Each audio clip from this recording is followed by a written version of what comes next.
After 30 years of being childless, he begged her, "Give me a baby. I will give you everything, even my fortune. Hi, my most beautiful, precious and loyal family. How are you today? This is your Mr. Peter. I love you with all my heart, beyond words, beyond time. You are my strength, my purpose, my joy. I carry you in my soul every single day." A powerful prayer for my family. May heaven's light forever shine on your path. May love cover you like the sky, and joy rise in your heart like the morning sun. May every battle turn into victory, every sorrow into strength, and every silent tear into a river of blessings. May peace rest gently in your soul, and may your life overflow with health, laughter, and unstoppable grace. No weapon formed against you shall ever prosper. You are chosen, favored, and wrapped in endless love. Thank you, my beloved family, for standing with me through it all. Your love is my miracle. Your support is my strength. With you, I will rise again, and we will shine brighter than ever before. Never forget how deeply your Mr. Peter loves you. Please like, comment, and share every video, because together, we are unshakable, unbreakable, and forever one. Let's begin with deep love, my beautiful family. The New York skyline glittered against the night sky, a testament to human ambition and power. From the top floor of Gibbons Tower, Anthony Gibbons surveyed the city that bent to his will. 50 years old, with salt and pepper hair that added to his distinguished appearance, Anthony's tailored suit couldn't hide the disciplined physique beneath, a body sculpted through punishing dawn workouts when most CEOs were still sleeping. Every aspect of his appearance communicated power, control, and uncompromising standards. Mr. Gibbons, the board members are growing impatient. His executive assistant, Miranda, stood at a careful distance, knowing better than to invade his personal space when he was in one of his moods. Anthony didn't turn from the window. "Let them wait. Sir, this charity gala was their idea. Your absence would undermine their idea," he cut in, his voice sharp as a blade, "to parade me around like a circus animal to improve our public image, as if I care what the public thinks of me." Miranda had served as his right hand for 15 years, long enough to weather his storms. "The Forbes article called you the Iceman of Wall Street. The board believes the board exists because I allow it to exist."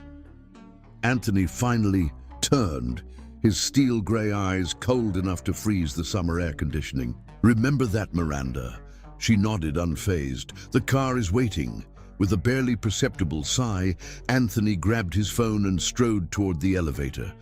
Another evening of mindless small talk with people who either feared or wanted something from him.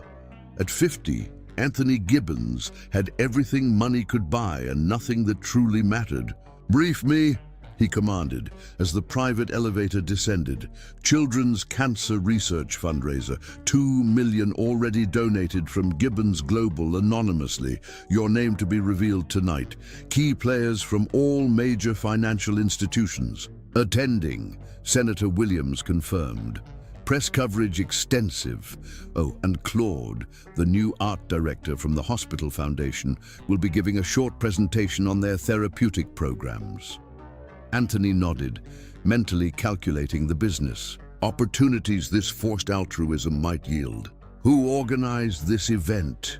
Small company called Tryon Events. First time working with them. They came highly recommended by the Morgans. His jaw clenched. The Morgans, his chief competitors, recommending anyone was reason enough for suspicion. The limousine ride was silent, Anthony reviewing acquisition documents on his tablet. The ache in his chest, the one that appeared every time he encountered anything related to children, was easily suppressed after 30 years of practice. The Plaza Hotel's grand ballroom had been transformed into an enchanted garden, twinkling, lights cascading from ceiling to floor like stars fallen to earth. Anthony stepped inside, and the room's energy shifted immediately.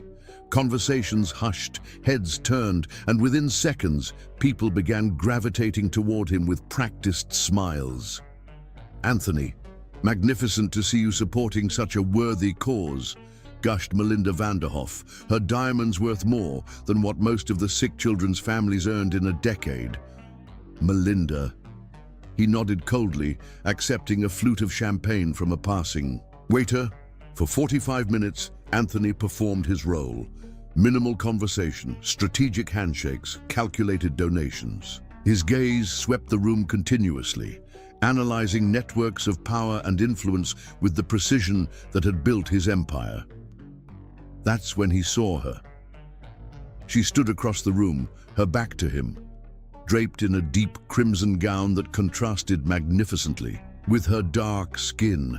Even from behind, something about her commanded attention, perhaps the confident set of her shoulders or the way people seemed to genuinely smile in her presence rather than performing social obligations. "Who is that?" he asked Miranda, who materialized at his side as always.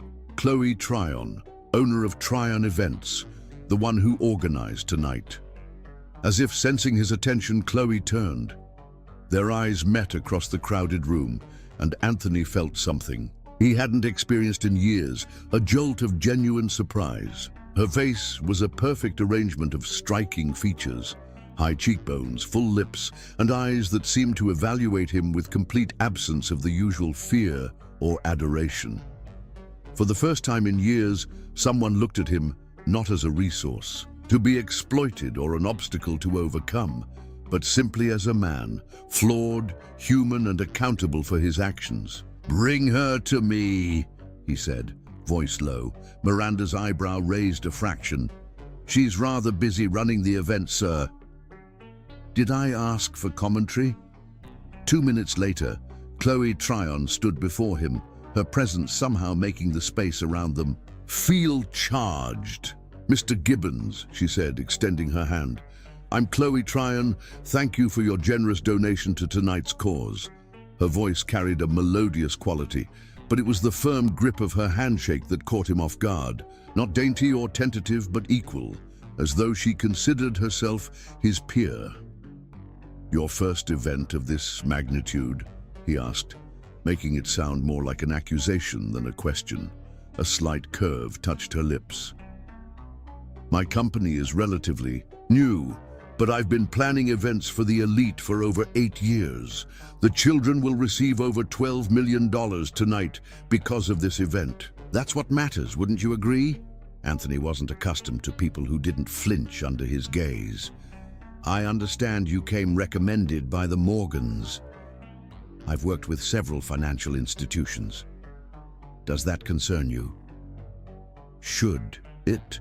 Chloe smiled fully now, revealing perfect white teeth. "Only if you believe your competitors' taste in event planners somehow reflects on your business acumen, Mr. Gibbons." A strange sensation spread through Anthony's chest, something like amusement. Before he could respond, someone approached, drawing Chloe's attention away momentarily. "Ms. Tryon, the art director is ready for her presentation whenever you give." "The signal," said a tall woman with a gentle demeanor, clipboard in hand. "Thank you, Claude. Give her 5 more minutes to prepare," Chloe replied warmly. "And have you met Mr. Gibbons? He's our primary donor tonight."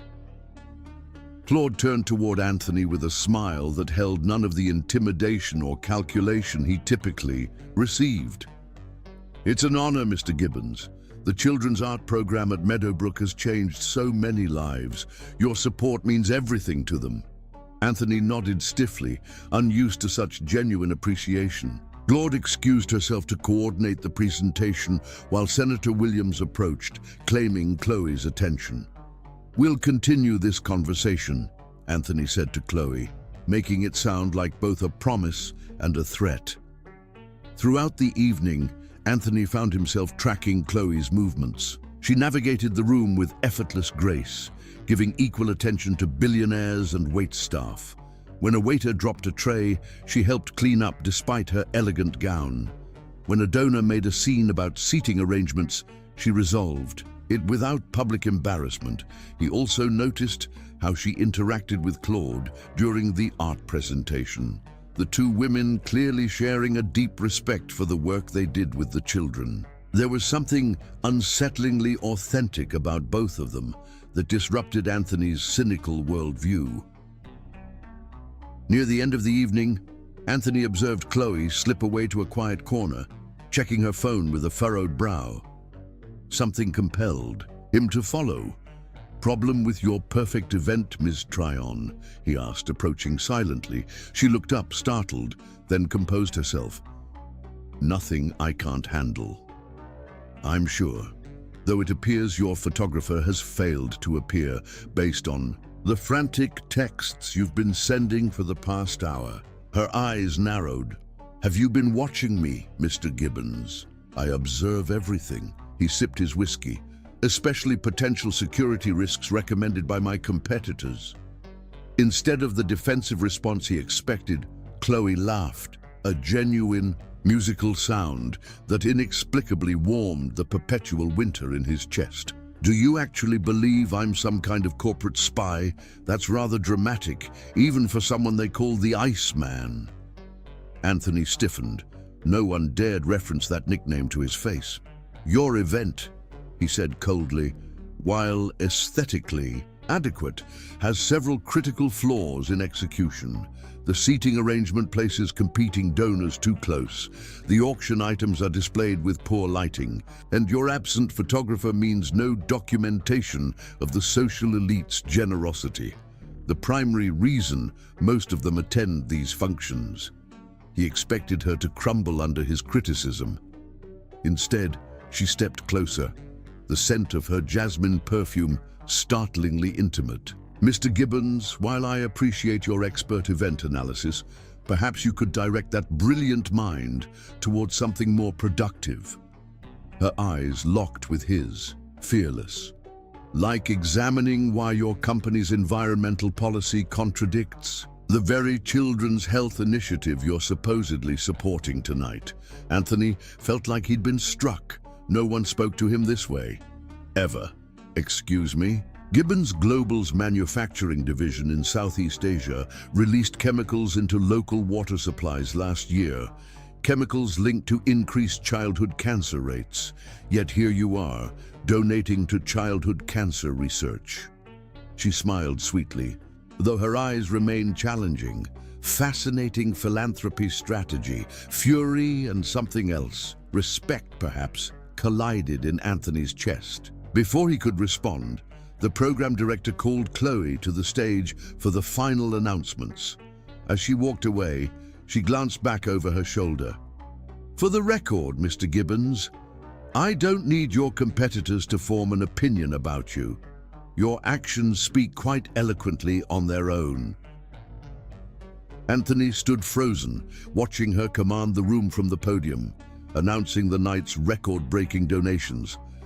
Her crimson dress caught the light as she moved, her passionate speech about children's futures drawing enthusiastic applause. He noticed Claude standing nearby, watching Chloe with obvious admiration, and for a moment, Anthony wondered what it might feel like to inspire such genuine respect rather than fear.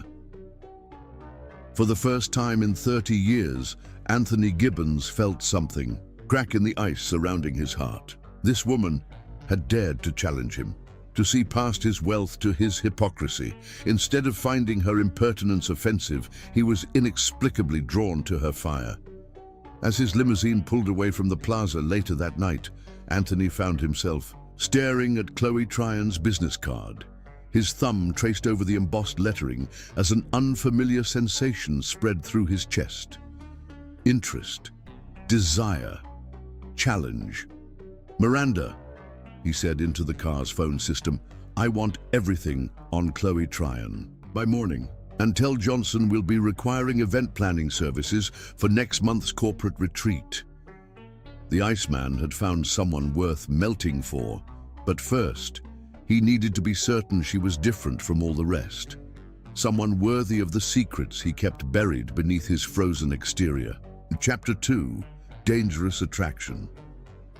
3 days after the charity gala, Anthony sat in his penthouse office, a dossier on Chloe Tryon spread before him. The morning sun cast long shadows across his mahogany desk as he absorbed every detail of her life.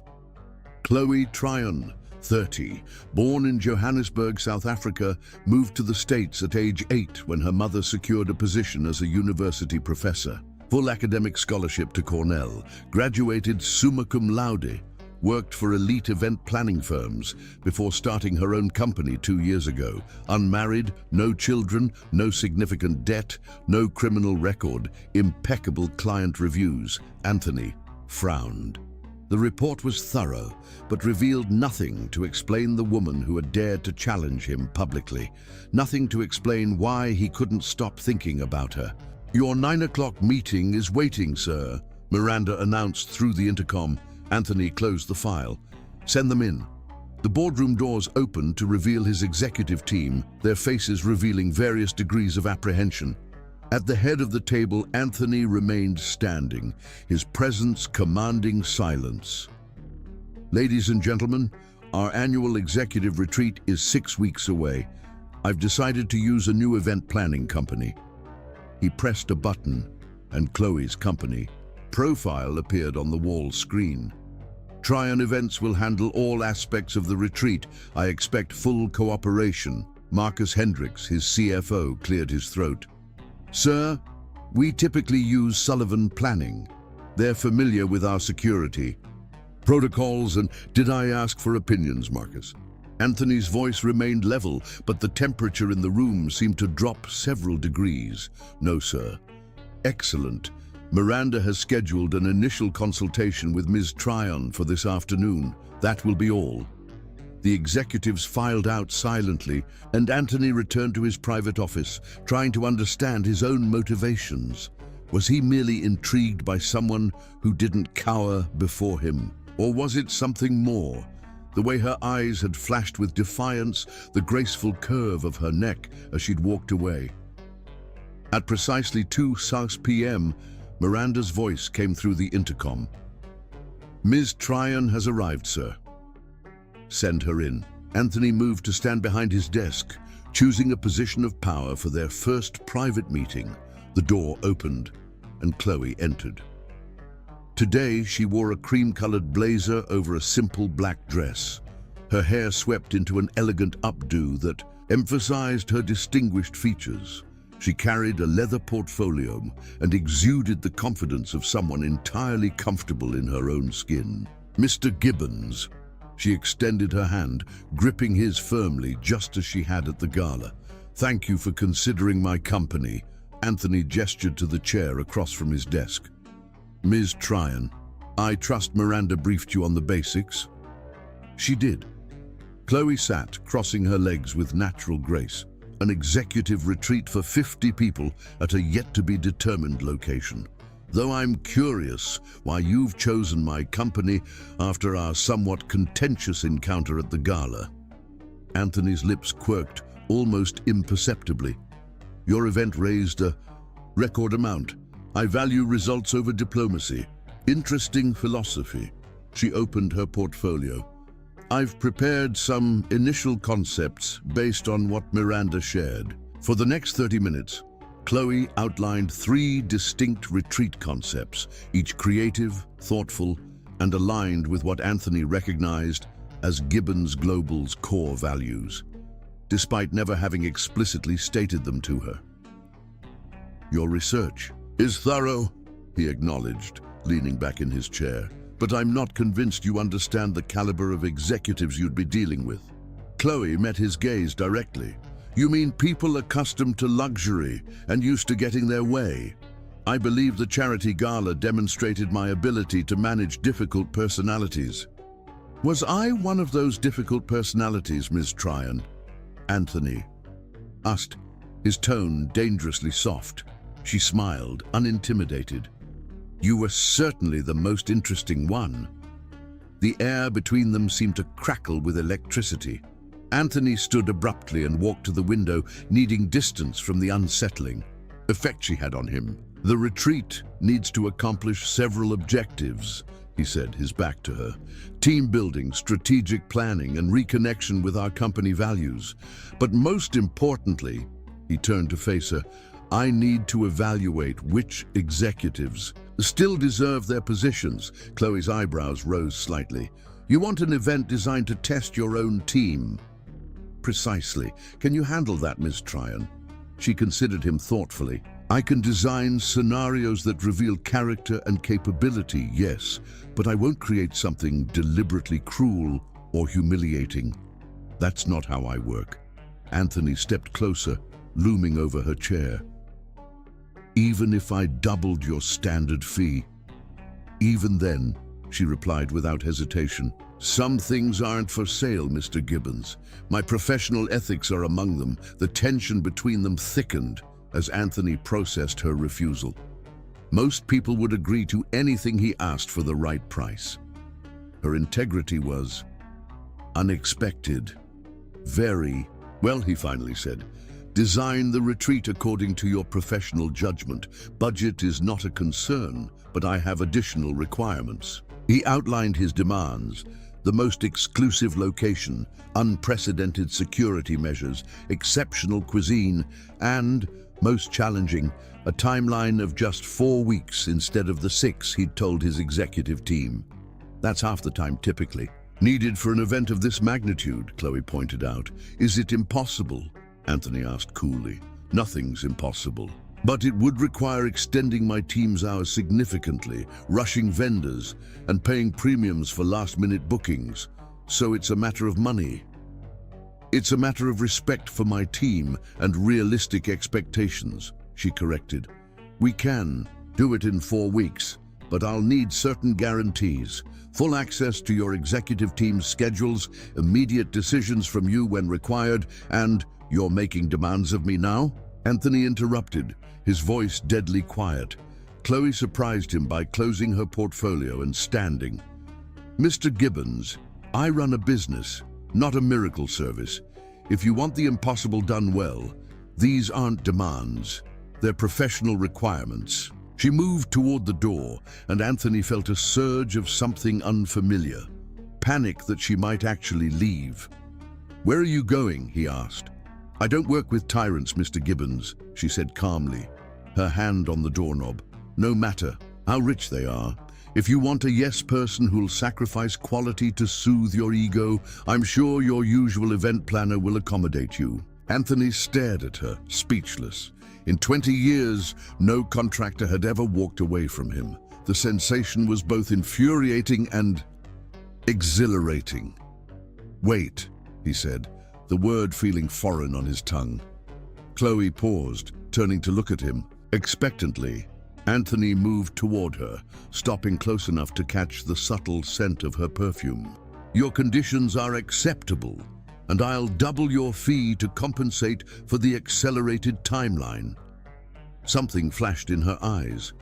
Triumph, perhaps, but tempered with genuine surprise. I don't need charity, Mr. Gibbons. The standard rush fee of 50% is sufficient. It's not charity, he replied, his voice dropping lower. It's recognition of exceptional value. I don't waste money, Ms. Tryon. Their eyes locked, the small space between them charged with unspoken tension. Then we have a deal, she finally said, extending her hand. When their fingers met, Anthony felt it again, that jolt of electricity, of recognition, of danger. Her hand was warm, her grip confident, and for a brief moment, he allowed himself to wonder how those hands would feel elsewhere on his body. The thought shocked him back to his senses. He released her hand abruptly.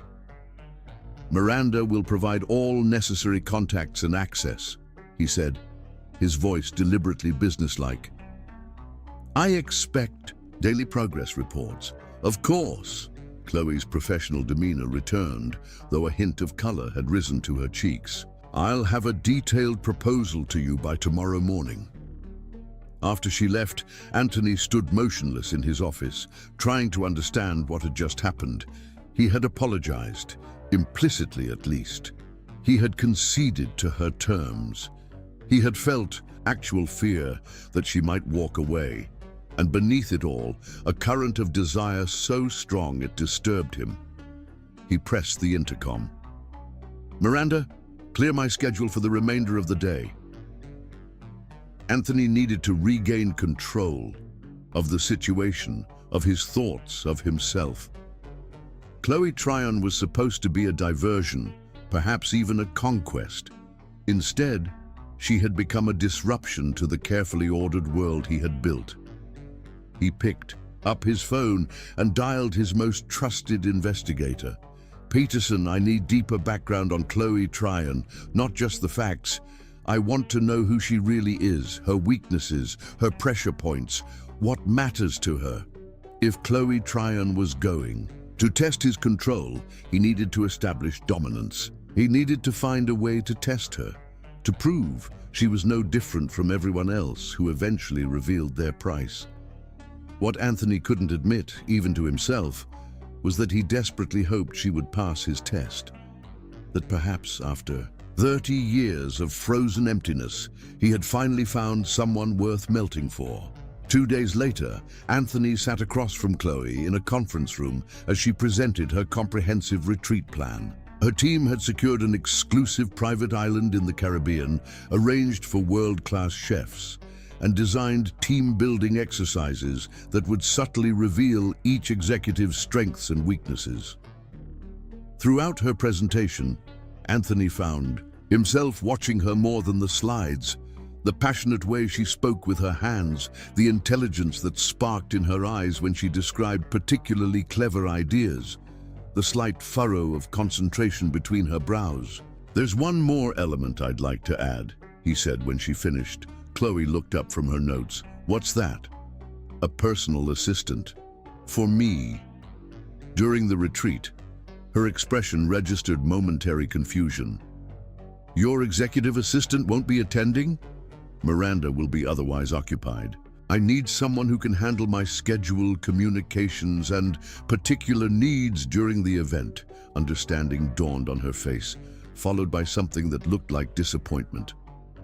"If you're asking me to be your personal assistant, Mr. Gibbons, that's not a service my company provides. I'm asking you to ensure the CEO of Gibbons Global has everything he needs during this critical event." Anthony corrected smoothly. "Surely that falls within your professional scope." Chloe studied him, her expression unreadable. "This feels like another test, Mr. Gibbons. Does it?" "Yes." She closed her laptop deliberately. "And I don't appreciate being manipulated." Anthony leaned forward, dropping all pretense. "Life is a series of tests, Ms. Tryon. I'm merely accelerating the process." "To what end?" she challenged. "To determine if you're as extraordinary as you appear to be." The honesty of his answer surprised them both. For a long moment, they simply looked at each other, the air between them heavy with unspoken possibilities. Finally, Chloe stood. "I'll manage your retreat, Mr. Gibbons. I'll ensure its success beyond your expectations, but I won't play games. If you want something from me, ask directly." As she gathered her materials, Anthony rose as well. "What if what I want isn't professional?" The question hung in the air, dangerous and thrilling. Chloe paused, then met his gaze with unflinching directness. "Then that would be a conversation for another time and place. When you're not my client, and I'm not your contractor." She walked out, leaving Anthony staring after her, a strange mixture of frustration and admiration coursing through him. Most women would have seized the opportunity to flirt with a billionaire. Most would have tried to leverage his obvious attraction for personal gain. But Chloe Tryon had just established a boundary and walked away. Again. Anthony smiled to himself. The first test had yielded unexpected results. Chloe Tryon might just be worth pursuing after all. Chapter 3. Behind the Mask. The weeks leading up to the executive retreat blurred into a frenzy of planning. Anthony found himself creating excuses to attend meetings that normally would have been delegated, drawn to Chloe's presence like a moth to flame. "These security protocols are excessive even for you," Miranda commented one evening, sorting through paperwork in his office. "Is there something I should know?" Anthony continued signing documents without looking up. The Caribbean has its risks, and Ms. Tryon's daily in-person updates are also security-related. His assistant of 15 years merely smiled when Anthony glared at her. "Just observing, sir. She's quite remarkable. Manages your impossible timeline without complaint and somehow gets you to attend meetings you'd normally avoid. She's efficient," Anthony replied curtly. Nothing more. But alone in his penthouse that night, Anthony knew it was a lie. His investigator's detailed report on Chloe sat on his coffee table, pages he'd read repeatedly over the past week. Chloe's mother had raised her alone after her father abandoned them when she was 4. They'd left South Africa when her mother secured a teaching position at Columbia. Despite financial struggles, Chloe had excelled academically. She volunteered teaching art at Meadowbrook Children's Hospital every Tuesday and Thursday, a commitment she'd maintained for 6 years. No scandals, no leverage points, no hidden vices. Anthony poured another scotch, disturbed by his disappointed reaction. He should be relieved she was genuinely as she appeared. Instead, he felt frustrated by the absence of weaknesses. On impulse, he visited the Meadowbrook Hospital website. Their children's art program featured a photo of Chloe surrounded by young patients, her smile radiant as she helped a small, bald child hold a paintbrush. Something inside Anthony constricted painfully. 2 days later, his car pulled up across from the hospital. He watched the entrance through tinted windows, irritated by his own behavior. Yet when Chloe appeared carrying a large canvas bag of art supplies, Anthony couldn't look away. She wore simple jeans and a blue sweater, her hair in a casual ponytail, somehow more compelling than her professional appearance. "Follow her," he instructed his driver. Discreetly, they watched as she entered the hospital. Without conscious decision, Anthony found himself stepping from the car and following her inside. 20 minutes and 7 figures later, Anthony had established himself as a major hospital benefactor with immediate access to all facilities. An administrator led him on a tour that culminated at the pediatric recreation room. Through the glass panel, Anthony watched as Chloe sat surrounded by children in various stages of illness. Some wore masks, others had IV poles beside them, but all were engaged in creating colorful paintings. "Today we're painting our dreams," Chloe's voice carried through the partially open door, warm and encouraging. "What's the biggest dream you have?" "Going home," said a thin boy with no hair. "Playing football again," offered another child. "My hair growing back prettier," a small girl whispered, the sight of Chloe kneeling beside a child in a wheelchair, whispering encouragement as tiny fingers struggled with a paintbrush, awakened an ache so profound it momentarily robbed him of breath. This wasn't just about attraction anymore. This was recognition of something he'd spent decades convincing himself he didn't need. The children's faces lit up as they painted, momentarily free from the burden of their illnesses. Anthony found himself mesmerized, not just by Chloe, but by the transformation she created in the room. She moved among them with natural grace, offering encouragement, adjusting little hands on brushes. "That's Ms. Chloe," the administrator whispered. "She's amazing with the kids, comes twice a week, rain or shine, works with Claude, our art director. They've built something special here." Anthony watched as a frail girl in a wheelchair struggled to reach her water cup. Chloe knelt beside her, whispering something that made the child laugh despite her obvious pain. Something long dormant stirred in Anthony's chest, an ache so profound it momentarily robbed him of breath. He thought of the child he would never have, the empty legacy beyond buildings and bank accounts. "Would you like to meet the children, Mr. Gibbons?" "No," Anthony replied quickly, his voice unusually rough. "I prefer my donation remain anonymous." He retreated, unsettled by emotions he'd spent decades burying. In his car, Anthony made a decision. It was time for the second test, the following. Morning, Chloe arrived for their scheduled meeting to find Anthony unusually contemplative. I received some concerning information, Anthony said carefully, about potential corporate espionage. Chloe looked up sharply. Involving the retreat? Possibly. He slid a folder across the table. One of our competitors is particularly interested in our new clean energy initiative. They've been approaching people connected to Gibbons Global. And you're telling me this because Anthony met her eyes directly. Because they approached you 6 weeks ago, didn't they? Chloe's expression shifted from confusion to comprehension. Is this an accusation, Mr. Gibbons? It's a question. She examined the fabricated evidence of a meeting between herself and Anthony's chief competitor, then closed the folder and pushed it back. No, they didn't approach me, she said evenly. And if they had, I would have told you immediately. Even if they offered you triple what I'm paying? Even then, Anthony leaned forward. Everyone has a price, Ms. Tryon. That's where you're wrong, she replied, her eyes flashing with indignation.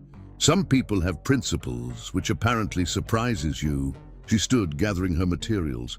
I've worked extremely hard to build my reputation. If you doubt my integrity, perhaps you should find another event planner.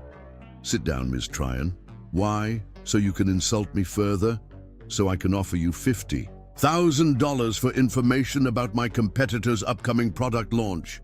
Chloe froze. Excuse me? Anthony removed a check from his jacket. Simple transaction. You attended their charity gala last month. You must have seen or heard something valuable. This is your second test, she said, understanding dawning.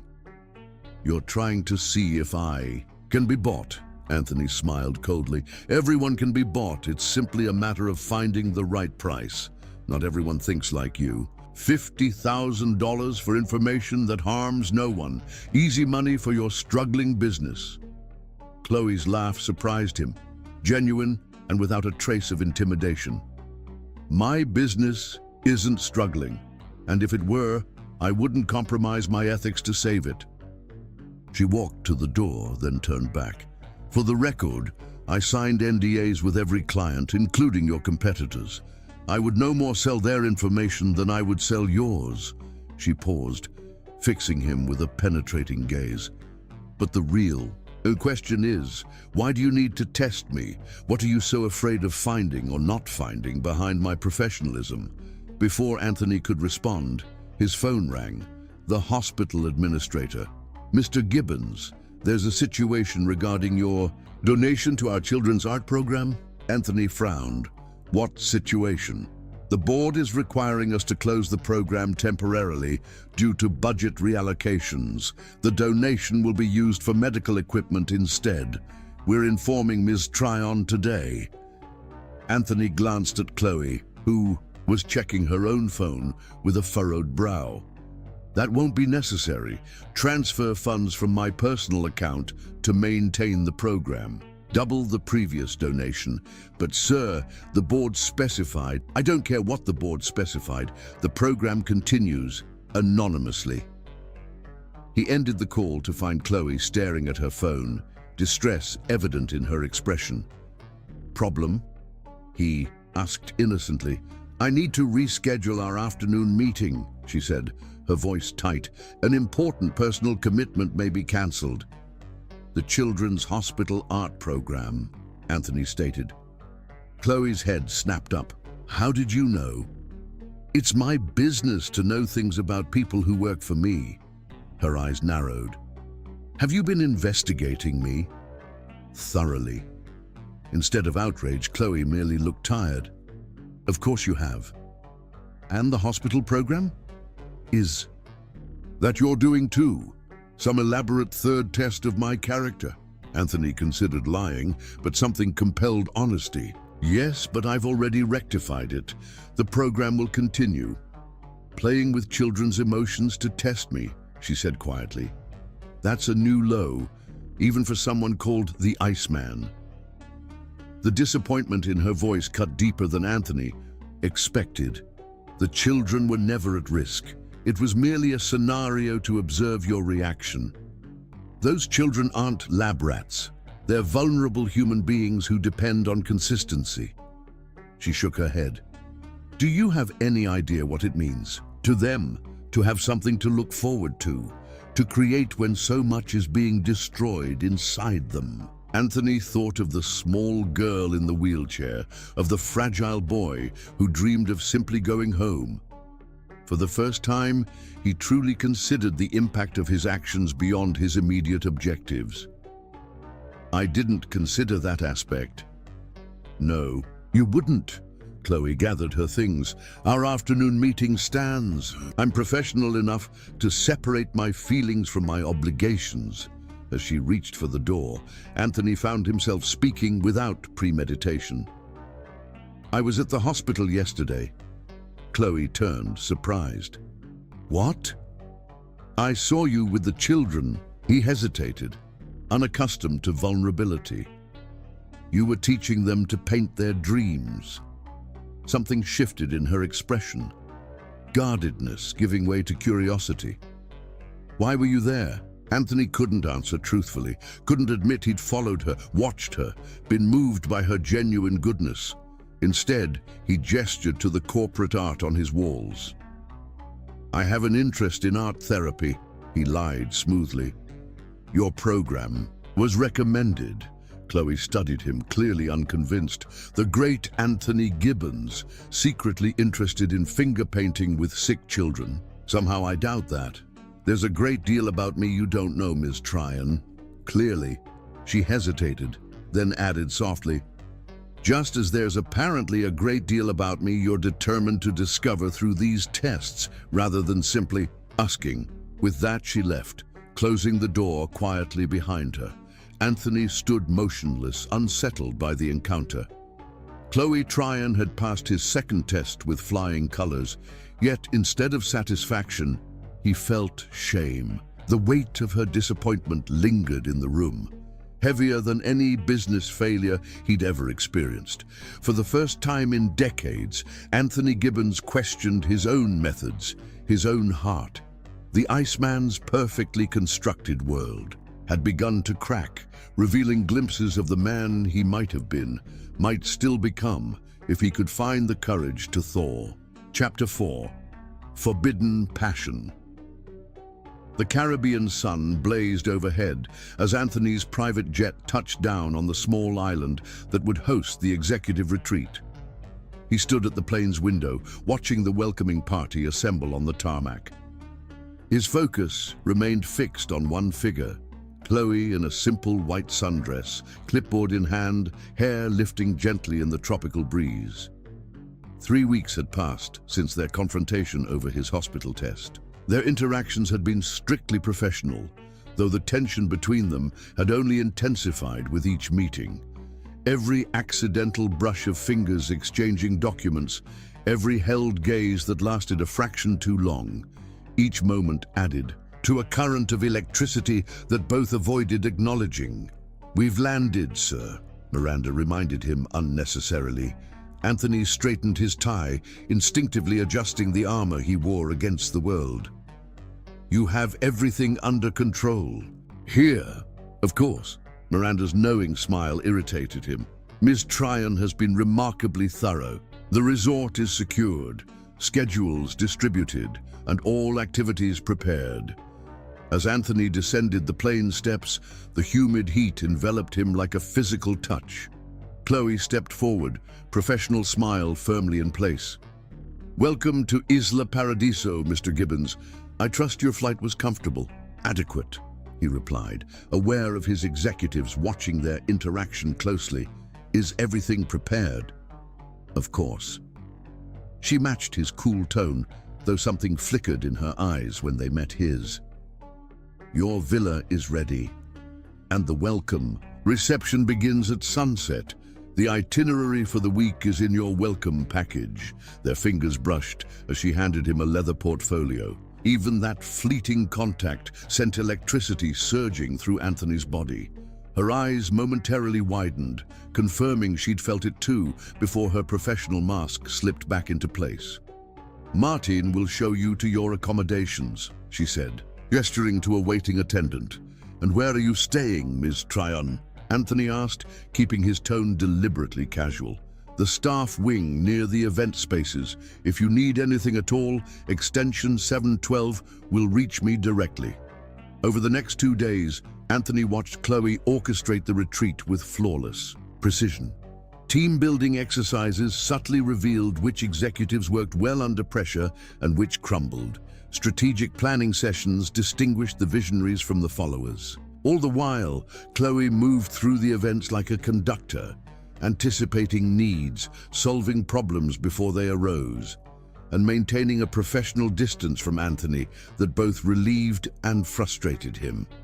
On the third evening, Anthony noticed Marcus Hendricks, his CFO, cornering Chloe at the cocktail reception. Their conversation appeared tense, with Marcus standing too close, his hand touching her arm in a way that seemed unnecessarily familiar. Before Anthony could process his reaction, he was crossing the room. "Ms. Tryon," he interrupted smoothly, "a moment of your time to discuss tomorrow's agenda?" Relief flashed briefly in her eyes. "Of course, Mr. Gibbons." He guided her away, his hand hovering near but not touching the small of her back. When they reached a private corner of the terrace, she exhaled slowly. "Thank you for the rescue." Mr. Hendricks was being rather persistent. "About what?" Anthony asked, surprising himself with the sharp edge to his voice. Chloe hesitated. "He received a job offer yesterday from Reynolds Corp, my chief competitor. Yes, he wanted my opinion on whether he should take it." She met Anthony's eyes directly. He also wanted to know if I'd be interested in coming with him as their exclusive event coordinator. Anthony felt ice form in his veins. "And your response?" "That I don't discuss my client relationships with other clients, and I certainly don't engage in corporate poaching." She sipped her champagne. "I believe that constitutes passing your third test, Mr. Gibbons." Anthony blinked. "You think I arranged this? Had Hendricks approach you, didn't you?" Her eyes narrowed slightly. "It seemed like your style, using a third party to see if I could be lured away." "No," Anthony said, genuine anger coloring his voice. "Hendricks is acting entirely on his own, and I'll deal with him accordingly." Chloe studied his face, then nodded slowly. "I believe you. You seem surprised." "I am." She smiled slightly. "It's actually nice to know you don't control absolutely everything." A comfortable silence fell between them as they looked out over the moonlit ocean. Anthony found himself oddly content in her presence, the constant tension in his shoulders easing slightly. "Why do you do it?" he asked suddenly. "Do what? The hospital, the children's art program. It can't be financially rewarding." Chloe's expression softened. "Not everything valuable can be measured in dollars, Mr. Gibbons." "Anthony," he said impulsively, "when we're alone at least." She considered this, then nodded. "Anthony." His name on her lips sent a wave of warmth through him. "I do it because those children need something that belongs to them when everything else is being taken away. Their health, their normal lives, sometimes even their hair and their dignity. It gives them control in a situation where they have none." Her passion rendered her even more beautiful, her eyes bright with conviction. Anthony found himself leaning slightly toward her, drawn by a force he couldn't name. "And what about you, Anthony?" she asked softly. "What do you do when you're not building empires or testing people's loyalty?" The question caught him off guard. No one had asked about his personal life in years. He'd made it clear such inquiries were unwelcome. "I work," he answered honestly. "That's it. No hobbies, no passions." Anthony thought of his empty penthouse, his solitary evenings reviewing contracts and acquisition reports. "Work is my passion. I don't believe that's the whole story," Chloe said gently. "No one becomes as successful as you without driving forces beneath the surface." Before Anthony could formulate a response, the sky opened in a sudden tropical downpour. Guests scattered, rushing inside as rain lashed the terrace. Without thinking, Anthony grabbed Chloe's hand and pulled her towards shelter. They ended up in a secluded gazebo, partially protected from the deluge, but already soaked. Chloe laughed, the sound bright and genuine as she wrung water from her hair. Raindrops clung to her eyelashes and traced paths down her neck to the now transparent silk of her blouse. Anthony stopped breathing. The sight of her, vibrant, beautiful, genuine, struck him with physical force.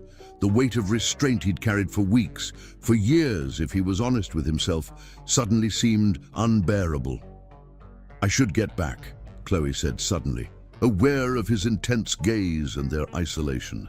"The guests will need—" "They're fine," Anthony interrupted, stepping closer. "Miranda will handle it."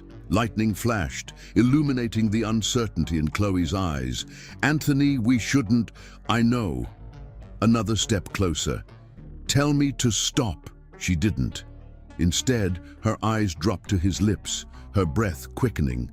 "This is unprofessional," she whispered, but she didn't move away. "Absolutely," he agreed, close enough now to feel the heat radiating from her rain-chilled skin. Weeks of suppressed tension, of carefully maintained distances and professional facades, crumbled in an instant. The storm outside merely echoed the unbreaking free within them both. Anthony closed the final distance between them, his lips finding hers with surprising gentleness, a question rather than a demand. Chloe's hesitation lasted only a heartbeat before she responded, her mouth opening to his with a soft sigh that nearly undid him. What began as tentative exploration quickly blazed into desperate need. 30 years of emotional ice melted in the heat of her touch as Anthony backed her against a pillar, lifting her easily. Chloe's legs wrapped around his waist, her hands tangling in his hair as their kisses grew deeper, hungrier. "We can't do this here," she gasped when his lips moved to her throat. "My villa," Anthony managed, reluctantly setting her down. "Now!" They ran through the rain, dodging pathways where retreat attendees might see them. By the time they reached his private villa, they were drenched again, laughing and breathless. The door had barely closed before they collided again, hands frantically removing wet clothing, mouths exploring newly revealed skin. Anthony lifted Chloe onto the marble countertop, his normally ordered mind consumed by primal need.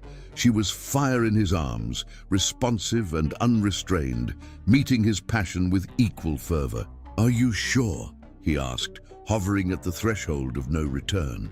Chloe answered by pulling him closer, whispering his name against his lips as they finally surrendered to the chemistry that had simmered between them since their first meeting.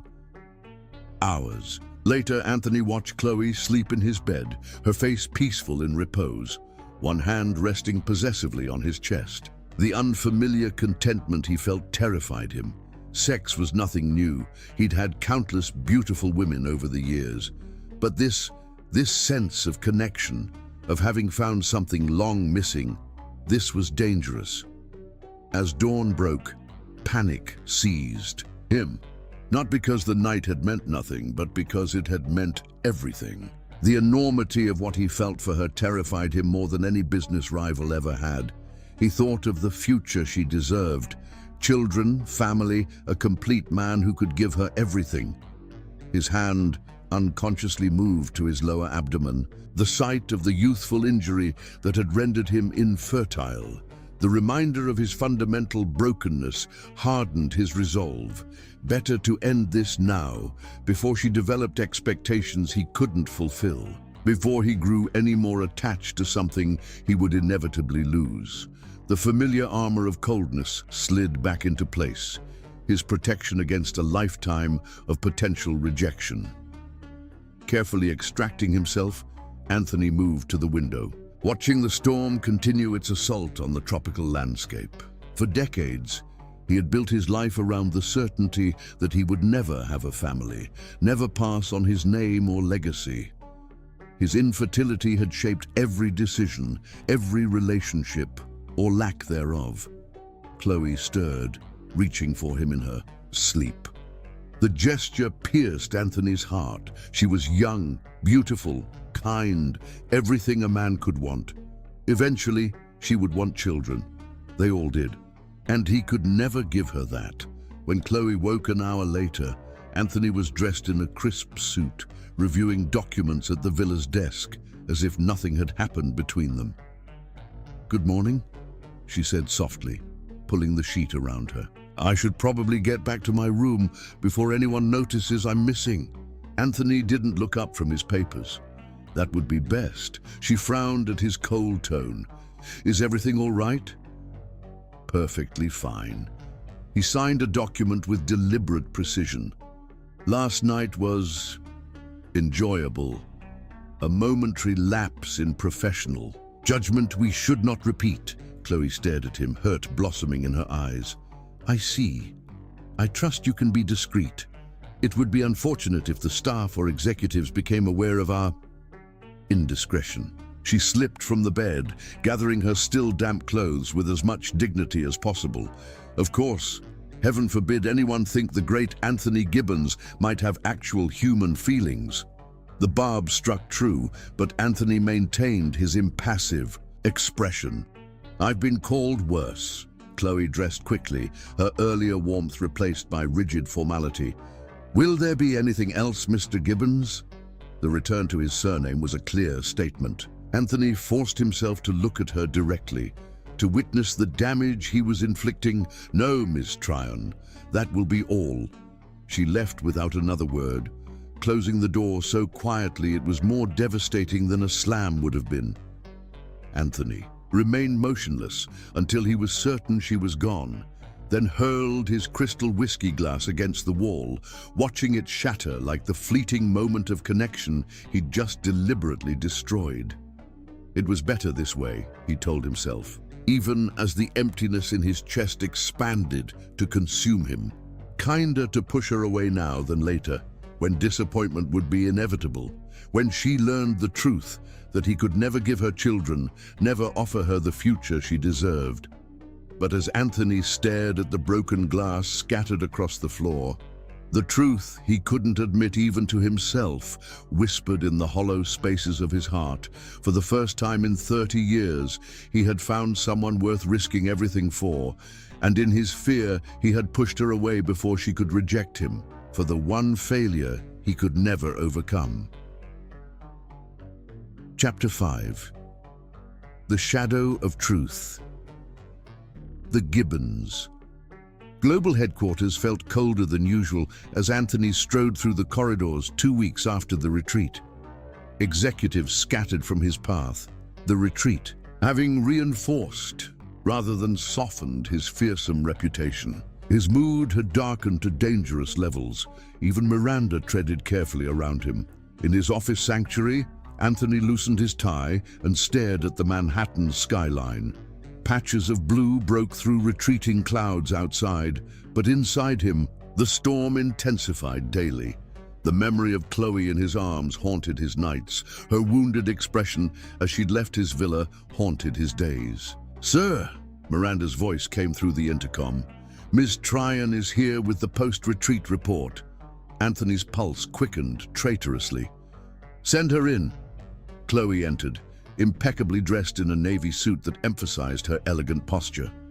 Nothing about her appearance betrayed their night together, except the careful way she avoided direct eye contact. "The final report," she said, placing a bound document on his desk without approaching any closer than necessary. "All objectives were met or exceeded. The participant surveys indicate a 93% satisfaction rate." "Impressive," Anthony said, not touching the report. "Your final invoice?" "Already submitted to accounting." Chloe finally met his gaze, her expression professionally detached. "If there's nothing else, this concludes our contract." The finality in her tone triggered an alarm in Anthony's mind. He wasn't ready for this to be the end, despite his own actions pushing her away. "There will be other events," he said, the words sounding hollow even to himself. I'm afraid Tryon Events won't be available. Her professional smile never reached her eyes. We're expanding internationally. I'll be relocating to London next month. The news hit Anthony like a physical blow, though he maintained his impassive expression. London? Yes, I've been offered an exclusive partnership with Harrington Worldwide. Given recent developments, it seemed prudent to accept.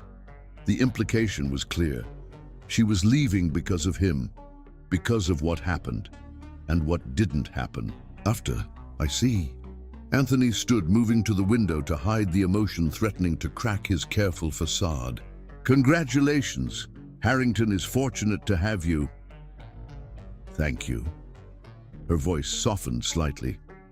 I appreciate the opportunity to have worked with Gibbons Global.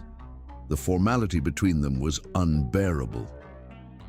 Anthony turned, prepared to say something, anything, to break through it when his phone rang. The caller ID showed the hospital administrator. With an apologetic glance at Chloe, he answered. Mr. Gibbons, I'm terribly sorry to disturb you, but there's a situation regarding Ms. Tryon's mother. Anthony's attention sharpened instantly. What's happened? She collapsed during her lecture this morning. She's stable, but the oncology team has discovered her cancer has returned. More aggressive this time. They're recommending immediate treatment, but her insurance has denied coverage for the experimental protocol they believe is her best chance. Anthony glanced at Chloe, who was gathering her things, unaware of the conversation's content. Make whatever arrangements are necessary, he instructed quietly. The best specialists, any treatment protocol recommended, I'll cover all expenses. Sir, we're talking about potentially millions. Did I ask for a cost analysis? Anthony interrupted coldly. Handle it anonymously. I don't want Miss Tryon or her mother to know the source. Yes, sir. We'll need to create some sort of explanation. A medical charity lottery. Make it convincing. Anthony ended the call to find Chloe watching him with subtle suspicion. Is everything all right? She asked. Fine. Just business. The lie came easily, though it left a bitter taste. You were leaving. She nodded, moving toward the door. Goodbye, Mr. Gibbons. As the door closed behind her, Anthony sank into his chair, the emptiness in his chest expanding. He'd done the right thing pushing her away, hadn't he? She deserved someone whole, someone who could give her children, a family, not a broken man whose frozen heart had only barely begun to thaw. For the next 3 weeks, Anthony threw himself into work with renewed fervor, staying at the office until midnight, demanding the impossible from his team. He fired Marcus Hendricks publicly, making an example of his disloyalty. The whispers about the Iceman grew darker, his reputation more fearsome than ever. But at night, alone in his penthouse, Anthony found himself staring at the hospital's children's art program webpage, at photos of Chloe with her young students. In these unguarded moments, the mask slipped, revealing the profound emptiness her absence had created. It was during one such evening that his security team called.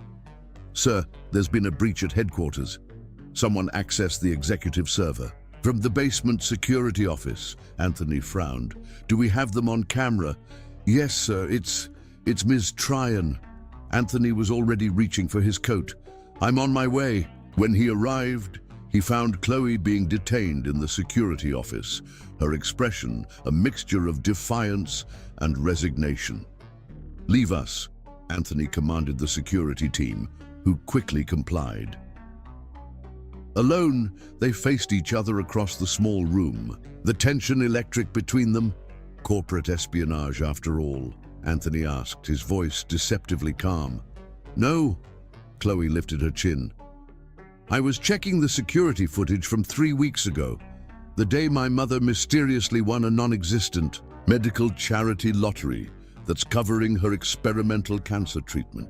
Anthony's expression remained impassive, though inwardly he cursed his oversight. Of course she would investigate. She was too intelligent not to question such convenient timing. "I don't know what you're talking about. Don't lie to me." Chloe's voice trembled with emotion. "I saw you on the footage, meeting with the hospital administrator the day before they called my mother.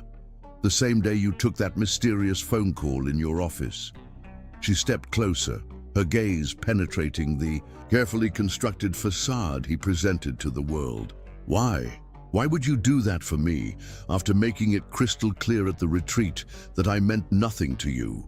The vulnerability in her question cracked something inside Anthony. Before he could formulate a response that wouldn't reveal too much, Chloe closed the distance between them, her hands gripping his lapels. "Tell me the truth. For once, just tell me the truth." The desperate plea in her voice undid him. Anthony's hands moved to her waist, pulling her against him as his mouth claimed hers with all the hunger he'd been suppressing. Chloe responded immediately, her body arching into his, her lips parting on a soft moan that ignited his blood. The small security desk proved inadequate as papers scattered to the floor. Anthony lifted Chloe onto it, his hands tangling in her, hair as years of restraint shattered. Their passion was frantic, desperate, a physical conversation expressing everything they couldn't say aloud. Afterward, as they hastily straightened their clothing, the reality of what had just happened hung between them. "This doesn't change anything," Anthony said, rebuilding his walls even as he spoke. "You're still leaving. And you're still pushing me away. Without explanation." Chloe's eyes were bright with unshed tears. "I don't understand you, Anthony. One minute you treat me like I'm nothing. The next you're secretly paying for my mother's treatment. You look at me like I'm everything you want. Then you act like I'm nothing you need." The raw honesty of her words stripped away Anthony's defenses. Against all better judgment, he found himself speaking the truth he'd hidden for 30 years. The words scraped his throat raw as he forced them out, a confession he'd never voluntarily made to anyone. "I can't give you what you deserve," he said, his voice rough with emotion. "I can't give you children, Chloe. I've been infertile since my 20s. It's why my marriage ended, why I've turned myself into—" He gestured vaguely at himself, at the empire he'd built as compensation. "This." Understanding dawned in Chloe's eyes, followed by a tenderness that made Anthony look away. "You think that's why I would love you?" she whispered, her hand gently, turning his face back to hers. "Because of your ability to father children?" The word love hung between them, neither acknowledging it directly. "Eventually, it always matters," Anthony said, the bitterness of experience coloring his words. Chloe shook her head, a sad smile touching her lips. "You've spent so long testing everyone else's character, you've forgotten to examine your own assumptions."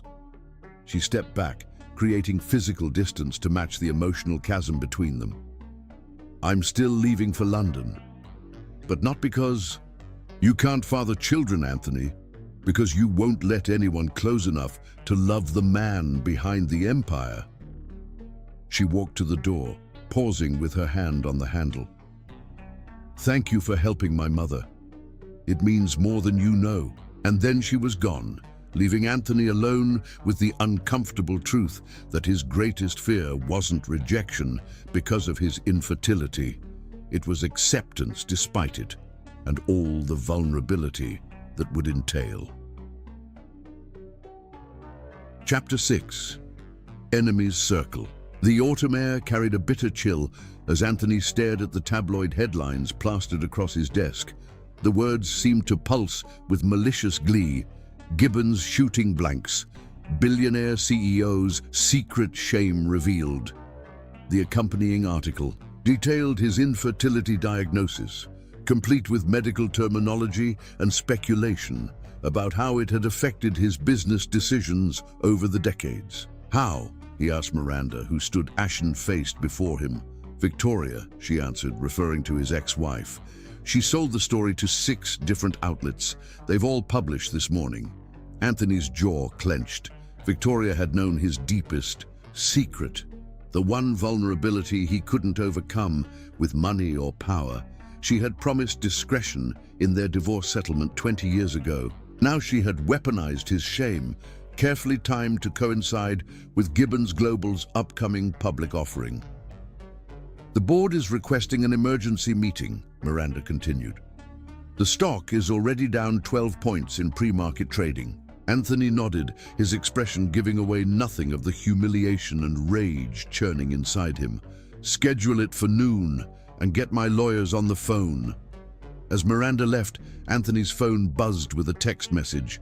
Unknown number, but the content made the sender's identity unmistakable. I just saw the news. Are you okay? See. The simple gesture of concern from Chloe, despite everything, momentarily steadied him. Before he could decide whether to respond, his private elevator chimed. The doors opened to reveal Chloe herself, breathless as if she'd rushed over. I'm sorry to intrude, she said, stepping cautiously into his office.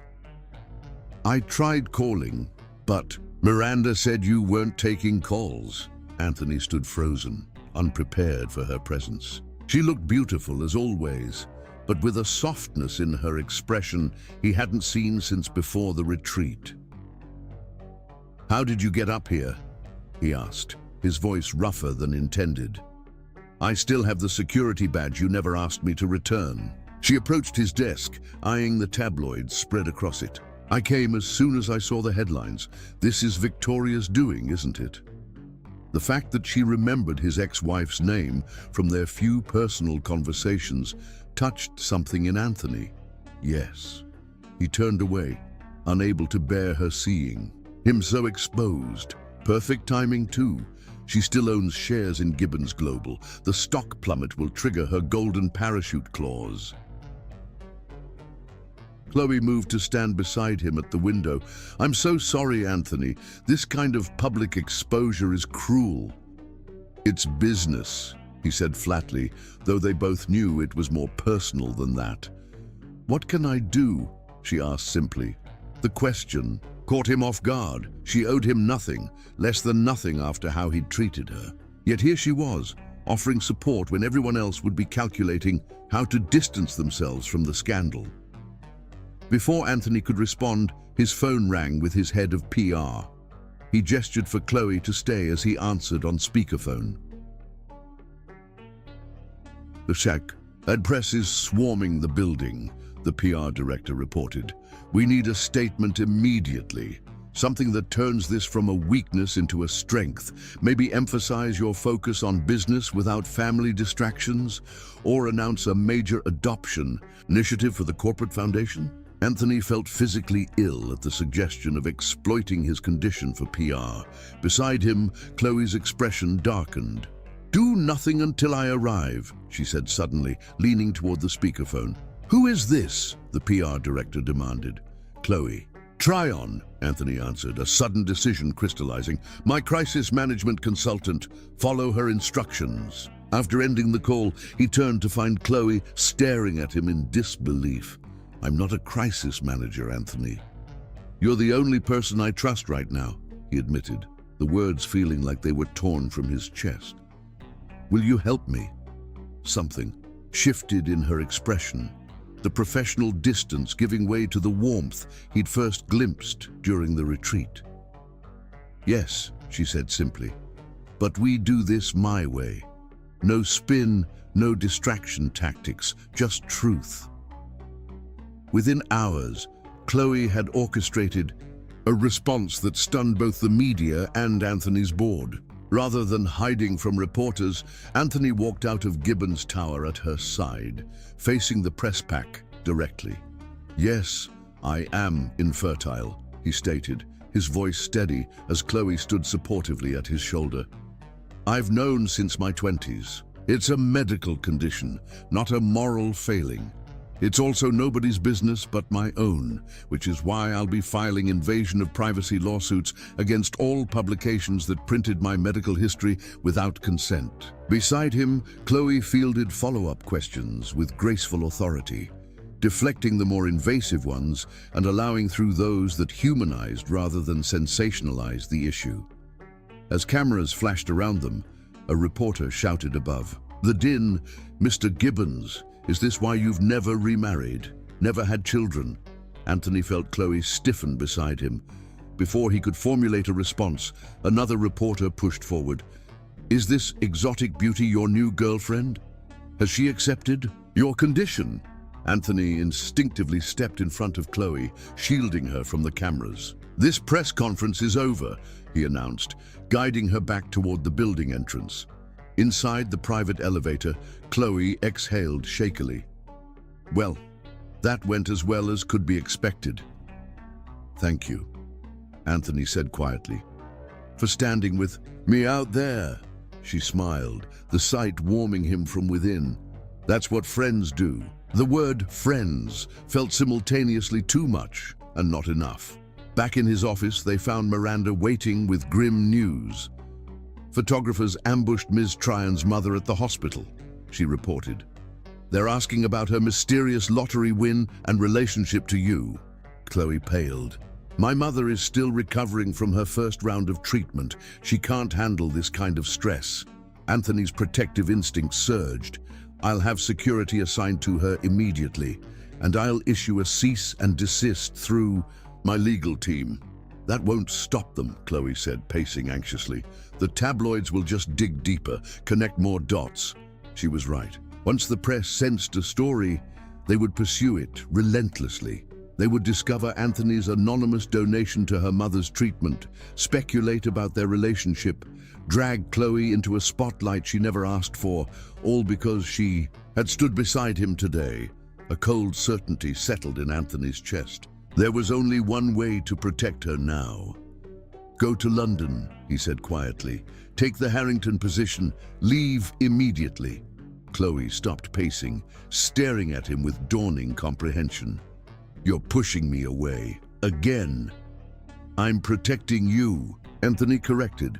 "The media will destroy anyone close to me right now. They'll twist your kindness into calculation, paint you as a gold digger or worse. I don't care what they say about me, but I do." The intensity of his response surprised them both. "Your reputation, your business, your mother's peace, all of it matters to me." Chloe approached him slowly. "Then let me stay. Let me help you fight this." The temptation to accept her offer nearly overwhelmed Anthony's resolve, but the memory of paparazzi harassing her mother steeled his determination. "I need you to go," he said firmly, "for your own sake." "Anthony, please," he interrupted, the word foreign on his lips. "I can weather this storm alone. I've been doing it for decades." The sadness in her eyes cut him deeply. "That's just it," she whispered. "You shouldn't have to." For a moment, they stood in silence, the air between them heavy with words unsaid. Then Chloe nodded, accepting his decision, even as disappointment shadowed her features. "I'll make arrangements to leave by the end of the week," she said quietly. "But Anthony, pushing people away won't protect you from pain. It just guarantees you'll face it alone." After she left, Anthony made the hardest decision of his life. To ensure Chloe's complete protection from the media storm, he needed to sever any perceived connection between them publicly and irrevocably. That evening, he allowed himself to be photographed at an exclusive restaurant with Vanessa Moore, a famous model known for her discretion and transactional approach to relationships with powerful men. The photos, showing him whispering intimately in Vanessa's ear, appeared in every tabloid the next morning.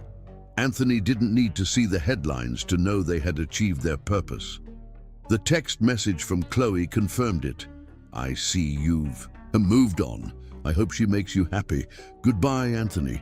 The message contained no anger, no accusations, just a finality that left him hollow. As anticipated, The press immediately lost interest in Chloe, focusing instead on speculating about his new relationship. The pain of knowing he had hurt her, again, was excruciating. But it was the price of her freedom from the scandal he couldn't escape. In time, she would understand he had done it to protect her. In time, perhaps she would forgive him, or perhaps not. Perhaps this final betrayal would extinguish whatever warmth she had still felt for him. Perhaps that was for the best. 2 days later, Anthony received confirmation from his security team that Chloe had boarded a flight to London. As her plane crossed the Atlantic, taking her further from him with each passing minute, Anthony stood alone in his penthouse, staring at a painting he'd purchased anonymously from the Children's Hospital fundraiser. A bright, hopeful rendering of a family, created by one of Chloe's young students. For the first time in 30 years, Anthony Gibbons allowed himself to weep for everything he had lost and everything he had deliberately pushed away. Chapter 7. Desperate Measures. 3 months stretched into an eternity for Anthony. The infertility scandal gradually faded from headlines as the public found new celebrities to scrutinize, but the damage to his personal life remained absolute. His staged relationship with Vanessa Moore had ended after serving its purpose, leaving him more isolated than ever. Each morning, Anthony checked Tryon Events' website, noting the impressive new clients Chloe had secured in London. Each night, he drafted messages to her that he never sent. The board had stabilized, the stock had recovered, but Anthony himself remained hollowed out, functioning on autopilot through business acquisitions and executive meetings. "Sir," Miranda interrupted his thoughts one morning, "Ms. Tryon's mother has been readmitted to Meadowbrook. Her condition has deteriorated significantly." Anthony's head snapped up. "When?" "Yesterday. According to my sources, Ms. Tryon is flying in from London tonight." He was already reaching for his coat. "Cancel my meetings for the next 3 days." "Already done," Miranda replied with a knowing smile. "And I've instructed the hospital administrator to give you full updates on Professor Tryon's condition." At the hospital, Anthony stayed in the shadows, ensuring his substantial resources were discreetly deployed for the elder Tryon's care while avoiding any personal appearance that might attract media attention. For 2 days, he monitored her condition remotely, learning that she required immediate surgery with significant risks. On the 3rd day, Anthony received word that Chloe had arrived. Unable to resist, he positioned himself in an alcove near the surgical waiting area, watching as she paced anxiously while her mother underwent the critical procedure. She looked thinner than he remembered, her usual vibrancy dimmed by worry. The sight of her, so close yet unreachable, was exquisite torture. As the hours stretched on, Anthony watched her reject calls from colleagues, check her watch repeatedly, and eventually curl into an uncomfortable waiting room chair, exhaustion finally claiming her. Without conscious decision, Anthony found himself approaching her sleeping form. He removed his suit jacket and gently draped it over her, the familiar scent of her perfume sending a jolt through his system. As he carefully tucked the jacket around her shoulders, Chloe stirred, her eyes fluttering open. For a moment, confusion clouded her features. Then recognition dawned, followed by a complicated mixture of emotions Anthony couldn't fully interpret. "Anthony." Her voice was husky with sleep. "What are you doing here?" He straightened, maintaining some distance. "I heard about your mother. I wanted to make sure she has the best care." Another anonymous donation. The question held no bitterness, just weary resignation. Something like that. Anthony hesitated, then asked, "How is she?" Chloe sat up, still clutching his jacket around her. "Critical but stable. The doctors are optimistic, but the next 48 hours are crucial." She studied him with those perceptive eyes that always seemed to see through his defenses. You look terrible. The unexpected observation startled a short laugh from Anthony. Thank you. I mean it, you've lost weight. There are new lines around your eyes. She tilted her head. Are you sleeping at all? The genuine concern in her voice threatened to unravel what remained of his composure. I've been busy with Vanessa. More? The question was quiet, but it landed like a blow. That was... Anthony paused, searching for words. A distraction for the press, nothing more. Understanding flickered in Chloe's eyes, followed by hurt. You staged it to protect me from the media? Yes. She was silent for a long moment, processing this revelation. You broke my heart to protect my reputation? The raw vulnerability in her question shattered something in Anthony. He sank into the chair beside her, suddenly bone-weary. I break everything I touch, Chloe. It's who I am. To his surprise, she reached out, her warm fingers wrapping around his cold ones. No. It's who you've convinced yourself to be. Before Anthony could respond, a doctor appeared in the waiting room doorway. Ms. Tryon, your mother is out of surgery. She's asking for you. Chloe stood immediately, relief washing over her features. She handed Anthony his jacket, their fingers brushing in a moment of electric connection. I need to go to her. Of course. She took a few steps, then turned back. Will you still be here when I come back? The hope in her voice undid him. If you want me to be.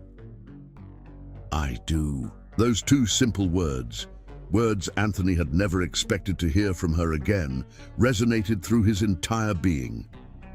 For the next 2 days, they established a tentative truce in the neutral territory of the hospital. Anthony arranged for a private waiting room with comfortable furniture, ensured excellent food was delivered, and maintained a discreet security presence to keep away photographers. They talked carefully around the most painful subjects, focusing instead on her work in London, his latest business ventures, and her mother's improving condition. On the third evening, as Professor Tryon slept peacefully after being moved from intensive care, Chloe and Anthony shared takeout Thai food in the private waiting room. When do you return to London? Anthony asked, dreading the answer. Next week. Chloe set down her chopsticks. My team has been managing without me, but I need to get back. The thought of her leaving again was physically painful. Anthony struggled to maintain his neutral expression, but something must have shown in his eyes. Unless I had a reason to stay, she added softly. The unspoken question hung between them. Anthony set down his food, his appetite vanishing. Chloe, he began, unsure how to continue. Just tell me the truth, Anthony. Do you want me to stay? More than I've wanted anything in my life, he admitted, the words torn from somewhere deep inside him. But I can't ask that of you. Why not? Because I can't give you what you deserve. A family, children. Chloe moved to sit beside him, close, enough that he could feel her warmth. You're still hung up on that, after everything else we've been through? It's not something that changes, Anthony said, the familiar bitterness seeping into his voice. It's who I am, who I'll always be. And you think that defines your worth? Your capacity to be loved? Chloe shook her head. For someone so brilliant in business, you can be remarkably obtuse about matters of the heart. Before Anthony could form a response, she continued, her voice growing passionate. Do you know what I've learned in London? That success means nothing without someone to share it with. That I'd rather have a life with you, complicated, difficult you, than any number of children with someone else. The raw honesty of her declaration left Anthony speechless. Chloe reached up, her hand gently cupping his cheek. I'm not saying it would be easy, she said softly, but nothing worth having ever is. In that moment, looking into her eyes, Anthony Gibbons, the Iceman, the ruthless billionaire, the man who had everything and nothing, felt something inside him finally, irrevocably break free. Stay, he whispered, covering her hand with his own. Not for a week or a month. Stay for good. Marry me, Chloe. I can't promise you children of your own blood, but I can promise you everything else. My name, my fortune, my soul. We can adopt, use surrogates, anything you want. The desperate plea surprised them both. Chloe's eyes widened, her lips parting in shock. Anthony, I know it's sudden, he continued, the words tumbling out now that the dam had broken. I know my reputation, my age, my condition. None of it makes me a suitable partner. But I love you. God help me. I love you more than I thought possible. It was the first time he'd ever said those words to anyone. They hung in the air between them, raw and vulnerable and irrevocable. Chloe's eyes filled with tears, but before she could respond, a nurse appeared in the doorway. Ms. Tryon, your mother is awake and asking for you both. The moment suspended between them, neither willing to break the fragile connection. Finally, Chloe stood, extending her hand to Anthony. We'll finish this conversation, she promised, her voice thick with emotion. But right now, my mother wants to meet the man who's twice saved her life. Anthony took her hand, allowing her to lead him toward a future he'd never dared to imagine, one where his frozen heart might finally completely thaw. Chapter 8. The Bargain. 2 years, Chloe said firmly, her eyes reflecting the moonlight, streaming through the hospital window. Before we consider children, we focus on us for 2 years. Anthony studied her face, searching for hesitation or doubt. They sat in her mother's hospital room, the sleeping woman's steady breathing providing rhythmic background to their whispered conversation. Her unexpected condition for accepting his proposal had caught him completely off guard. Why? He asked, genuinely puzzled. Most women would be eager to start a family immediately, especially given his age and wealth. Chloe took his hand, tracing the lines on his palm with gentle fingers. Because I want you to be certain that I'm marrying you for you, Anthony, not for your name or your fortune or the family we might create. Her eyes met his, unflinching in their honesty. And I want to be certain that you're not marrying me because you're desperate for an heir. The insight pierced him with its accuracy. Was that what had driven his impulsive proposal? The lifelong desire for legacy, for continuation? I love you, he said simply, the words still new and strange on his tongue. I know, she replied, her smile softening the serious moment. But love and desperation can be difficult to untangle. 2 years gives us time to build something that's just ours, before we consider bringing children into it. Anthony considered her condition, surprised by the relief he felt. 2 years to simply be with her, to learn her rhythms and preferences, to discover what it meant to be a partner rather than merely a provider. Agreed, he said, lifting her hand to his lips. 2 years, just us. 3 weeks later, they stood together at Anthony's lake house, exchanging vows beneath an ancient oak tree, with only Chloe's recovering mother and Miranda as witnesses. Anthony had offered a lavish ceremony, but Chloe had preferred intimacy over spectacle. His relief at avoiding a media circus had been immense. I take you, Chloe Tryon, as my wife, Anthony said, his voice steady despite the emotion threatening to overwhelm him. To share my life, my name, my heart, everything I am and everything I have. Chloe's eyes shimmered with unshed tears as she repeated her own vows, the simple gold band sliding onto his finger, feeling simultaneously foreign and right. The honeymoon in Bali was a revelation for them both. Away from the pressures of business and society, Anthony discovered a capacity for joy he'd thought long extinguished. They explored ancient temples, swam in pristine waters, and spent languorous days learning each other's bodies with increasing intimacy. I've never seen you laugh like this, Chloe observed one evening. As they watched the sunset from their private villa, Anthony realized with surprise that she was right. I don't think I knew how anymore, he admitted. Until you. But their return to reality brought fresh challenges. The media swarmed for details of their sudden marriage, speculation running wild about Chloe's motives. Gold digger strikes jackpot, screamed one tabloid, featuring unflattering photos of Chloe leaving a medical building for her mother's checkup. At Gibbons Global, Anthony's board questioned his judgment, suggesting thinly veiled concerns about Chloe's influence. Several members openly wondered if the marriage indicated Anthony's imminent retirement, triggering stock fluctuations that required his constant attention. Meanwhile, Chloe struggled to define her new role.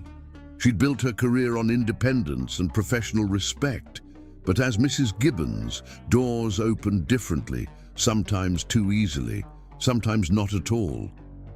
"I'm not giving up my company," she insisted during a tense dinner at their penthouse. "I've worked too hard to build it." "I would never ask you to," Anthony assured her, though privately he worried about the strain of her transcontinental commute to maintain London operations. The compromise came in the form of the Gibbons Foundation for Children's Futures, which Chloe established with Anthony's backing but her own vision. Focusing on art therapy programs for critically ill children, the foundation allowed her to channel her passion while maintaining her business separately. For 6 months, they navigated their new life together with cautious optimism. Then came the gala that would test everything they'd built. "It's for children's cancer research," Chloe explained, reviewing the invitation. "The foundation should have a presence." Anthony agreed, though public appearances still made him wary after the infertility scandal. The night arrived with all.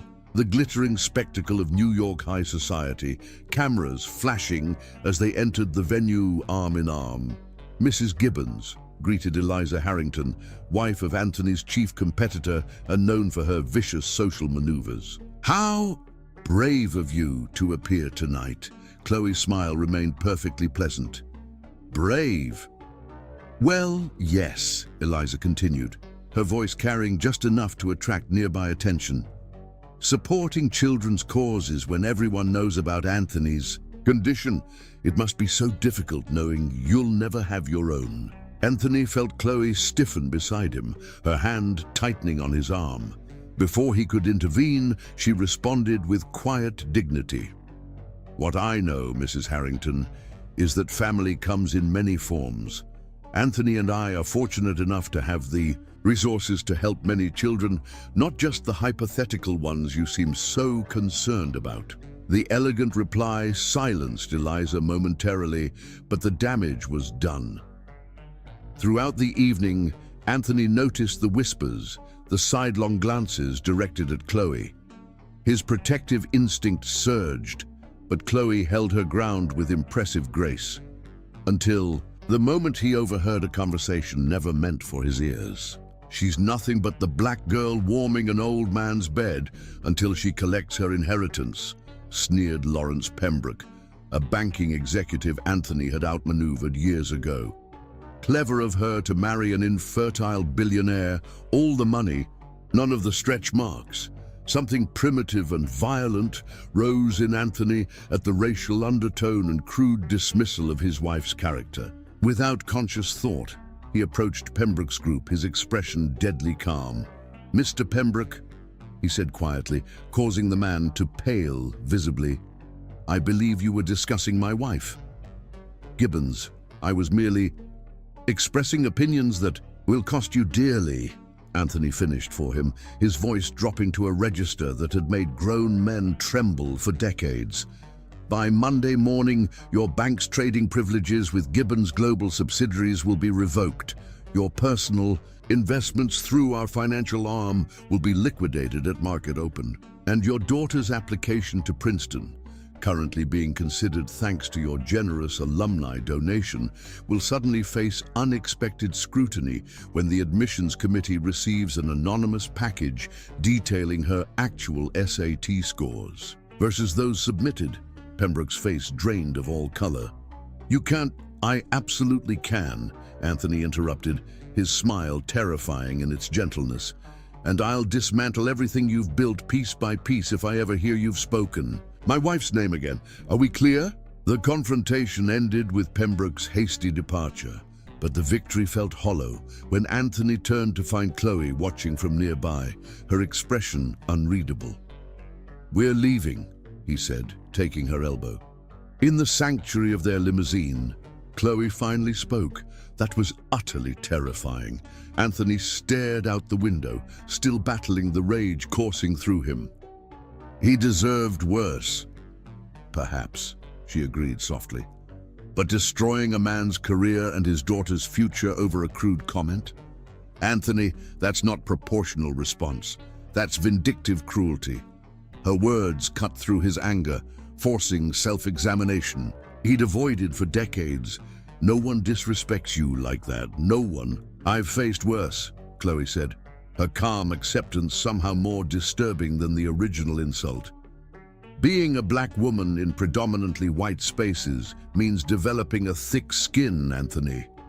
I appreciated your defense, but the scorched earth approach, that frightened me." The admission pierced him deeply. "I frightened you?" "Not you," she clarified, reaching for his hand. "Your reaction, the coldness in your eyes, like you could obliterate someone without feeling anything at all." Anthony stared at their intertwined fingers, the contrast of her warm brown skin against his pale hand. "I've spent 30 years perfecting that coldness," he admitted. "It became my shield after the infertility diagnosis. If no one could hurt me, no one could reject me for being less than a complete man." The raw honesty of his confession hung between them. Chloe moved closer, her head resting on his shoulder. "The man I married is many things," she said quietly. "Brilliant, complicated, sometimes maddening, but less than complete has never been one of them." She looked up, holding his gaze. "Your infertility is a medical condition, Anthony. Not a character flaw, not a moral failing, and certainly not a reflection of your worth or masculinity." Something cracked open in Anthony's chest, a wound festering for 30 years, finally exposed to healing air. "Victoria didn't see it that way," he whispered, naming his ex-wife for the first time since their marriage. "She said I'd cheated her out of her birthright as a woman, that I was defective." Chloe's expression hardened. "Then Victoria was cruel and wrong, and you've been carrying her judgment as if it were truth for far too long." In the privacy of their penthouse that night, Chloe led Anthony to their bedroom with gentle determination. With patient hands and whispered affirmations, she systematically dismantled the shame he'd carried for decades, rewriting his understanding of his own body with reverence rather than disappointment. "You are enough," she whispered against his skin as they moved together. "You have always been enough." In the aftermath, holding Chloe's sleeping form against his chest, Anthony Gibbons, feared corporate raider, the notorious Iceman, felt something fundamental shift within him. The frozen core of shame that had dictated his decisions for 30 years began to thaw under the persistent warmth of his wife's acceptance. The next morning, Anthony made an unprecedented decision. He cleared his schedule for 2 weeks and asked Chloe to do the same. "Why?" she asked, surprised by the spontaneity so unlike his usual methodical planning. "Because I need help," he said simply, the admission costing him more than any business deal ever had. "I need to understand why I became the man who would destroy someone for a crude comment. Why I've built my identity around coldness and control." Chloe's smile was radiant with pride. "Are you suggesting therapy, Mr. Gibbons?"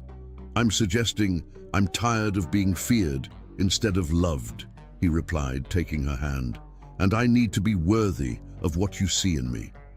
The intensive 2-week therapeutic retreat became the foundation for a new chapter in their marriage. Anthony confronted decades of buried pain, tracing his patterns of control and intimidation to the original wound of his infertility diagnosis and subsequent rejection.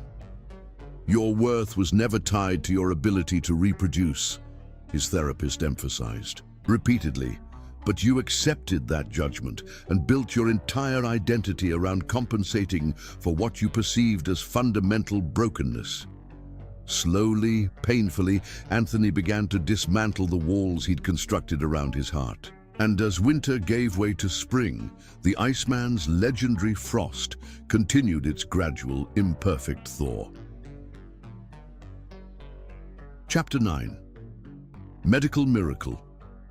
Cherry blossoms adorned the lake house on their first anniversary as Anthony surprised Chloe with a recreation of their wedding ceremony. Their intimate circle had expanded slightly. Chloe's recovered mother, Miranda, whose loyalty never wavered, and Claude, who brought several children from the hospital program that now flourished under their foundation. "1 year," Anthony murmured, against Chloe's hair as they danced beneath twinkling lights. "The best of my life. Still 11 months until our bargain is complete," she teased, eyes sparkling with mischief. "I'm in no rush," he replied truthfully.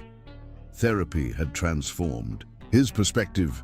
Children were no longer validation of his worth or necessary for his legacy. The partnership with Chloe fulfilled him more deeply than he'd thought possible. As their second year unfolded, Anthony occasionally caught Chloe watching children at foundation events with quiet longing in her eyes. "Have you ever wondered," she asked one evening, the Manhattan skyline glittering beyond their penthouse windows, "if medical science might have advanced since your initial diagnosis?" Anthony looked up, surprised. "My condition is permanent, Chloe. The doctors were quite clear." 30 years ago," she replied gently. "Medicine has made remarkable advances since then. That seed of possibility took root, not because Anthony needed children to feel complete, but because he recognized Chloe's unspoken desire." 2 months before their second anniversary, Anthony met with Dr. Eleanor Chen, the world's foremost specialist in male reproductive health. "I don't want to raise her hopes unnecessarily," he explained, "but if there's even a slight chance..." After reviewing his records, Dr. Chen's expression remained neutral. The original diagnosis wasn't incorrect, but it was incomplete by today's standards. She explained his condition, obstructive azoospermia from a youthful injury, had been considered untreatable decades ago. Now we have microsurgical techniques that might retrieve viable sperm directly from the reproductive tract. "The chances?" Anthony asked, automatically calculating probabilities. "Less than 2% given the duration and severity," she answered honestly. "But not impossible." That sliver of possibility was enough. That evening, Anthony shared everything with Chloe, emphasizing the overwhelming likelihood of failure. 2% is better than 0, she said, eyes shining. "But Anthony, understand this. I want to try because creating life together would be beautiful, not because I need it to be happy with you. If this fails, we'll build our family through adoption or surrogacy, and I'll never regret choosing you." The procedures forged a new intimacy between them. For Anthony, the experience was humbling, a stark contrast to the control he maintained elsewhere in life. Chloe's quiet strength sustained him through uncomfortable examinations and painful extractions. The process stripped away pretenses. As Anthony underwent his procedures, Chloe began hormone treatments to prepare her body. They shared side effects and tentative hopes in a dance of mutual vulnerability. "We've managed to retrieve a single viable sample," Dr. Chen finally announced. "It's enough for one attempt at our most advanced fertilization technique." The day their genetic materials were combined brought tense, fragile hope. 3 days later, they learned 2 embryos had developed successfully. "Twins run in my family," Chloe mentioned softly. "My mother is a twin, so was my grandmother." Anthony found himself imagining their children for the first time without pain, perhaps with Chloe's expressive eyes or radiant smile. The embryo transfer was anticlimactic, a brief procedure belying its momentous potential. At home, they began the agonizing 2-week wait. "Whatever happens," Chloe whispered that night against his chest, "we already have our miracle. You've become the man you were always meant to be." The first pregnancy test was negative. They shielded each other from disappointment, both claiming they had expected this outcome. The second test confirmed failure. The embryos hadn't implanted. Dr. Chen remained compassionate. "We knew the odds were extremely low. Take time to process before considering other options. Donor sperm, adoption, surrogacy." That evening, they sat in silence watching sunset over the lake. Anthony held Chloe's hand as tears slipped down her cheeks. "I'm so sorry," he whispered, his own grief thick in his throat. Chloe turned to him, eyes fierce despite her tears. "Don't you dare apologize. We took a chance against impossible odds. That's not failure, that's courage." In the weeks that followed, they researched adoption agencies focusing on older children who waited longest for homes. The foundation work continued, bringing fulfillment as they reimagined their future family. On their second anniversary, Anthony surprised Chloe with adoption application papers for 3 siblings, ages 6, 8, and 10, who had been in foster care for years. "They need a home," he said simply. "We have so much to give." Chloe's radiant smile confirmed they were on the right path. That night, they celebrated their evolving definition of family with passionate abandon, their connection deeper for having weathered disappointment together. 6 weeks later, during a board meeting, Chloe suddenly paled and rushed from the room. Anthony found her in the executive washroom, visibly shaken. "Call Dr. Chen," she said, voice trembling. "Something's wrong. I'm having cramps and I'm late, very late." Heart pounding with fear for her health, Anthony immediately summoned their physician. Hours later, in their penthouse, they received impossible news. "You're pregnant, Mrs. Gibbons," the doctor confirmed, looking nearly as shocked as they felt. "Approximately 6 weeks along." "That's impossible," Anthony insisted. "The embryo transfer failed. Sometimes after fertility treatments, the body responds in unexpected ways," the doctor explained carefully. "The procedures may have cleared a previously undetected blockage, or the hormones might have created optimal conditions." Chloe squeezed Anthony's hand. "Is the baby healthy?" "Babies," corrected the doctor, turning the ultrasound screen toward them. 2 distinct heartbeats, twins. 2 tiny flickering lights pulsed with insistent life on the screen. Children Anthony had never thought possible, conceived naturally after all medical interventions had failed. "Medicine isn't perfect," the doctor admitted with a small smile. "The body's capacity for healing sometimes surprises even us." Later that night, as Chloe slept peacefully beside him, her hand resting protectively over her still flat abdomen, Anthony found himself overwhelmed. He had spent 30 years defining himself by what he couldn't do, by what he couldn't give. Now, against all expectations, life had found a way. He placed his hand gently beside Chloe's, marveling at the miracle. Beneath their fingers, 2 hearts beating where he had believed nothing could grow.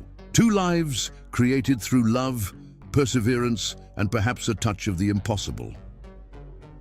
For the first time since his diagnosis at 20, Anthony Gibbons slept without the weight of inadequacy.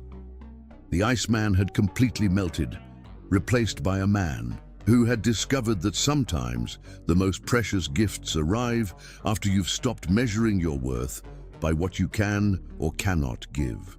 Chapter 10. Everything and More. The news of Chloe's pregnancy transformed Anthony in ways neither could have anticipated. The man once known as the Iceman became consumed with tender protectiveness, researching everything about prenatal care with the same intensity he once devoted to corporate takeovers. "You've read 17 books on pregnancy in 2 weeks," Chloe laughed one evening, finding him surrounded by medical journals. The babies won't be here for months. I need to be prepared, Anthony replied, his expression serious yet vulnerable. There are variables I can't control. That admission of vulnerability, of limitations, would have been impossible for the Anthony of before. Chloe touched his face gently, understanding the complex emotions beneath his preparations.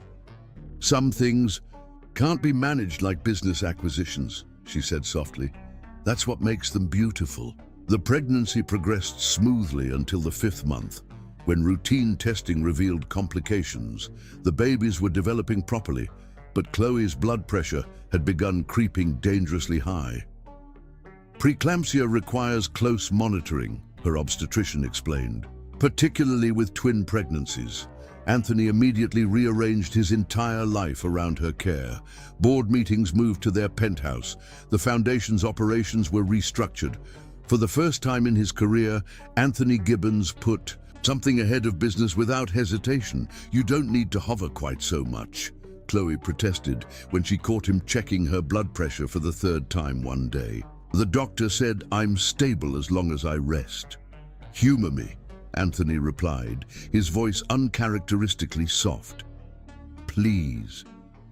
The uncharacteristic plea revealed his deeper fear. Chloe covered his hand with hers. What is it? Really? Anthony's composure wavered, his voice unsteady. For 30 years I believed I couldn't have children. Now that miracle has happened, but I could lose you all. I can't. He stopped, emotion overwhelming him.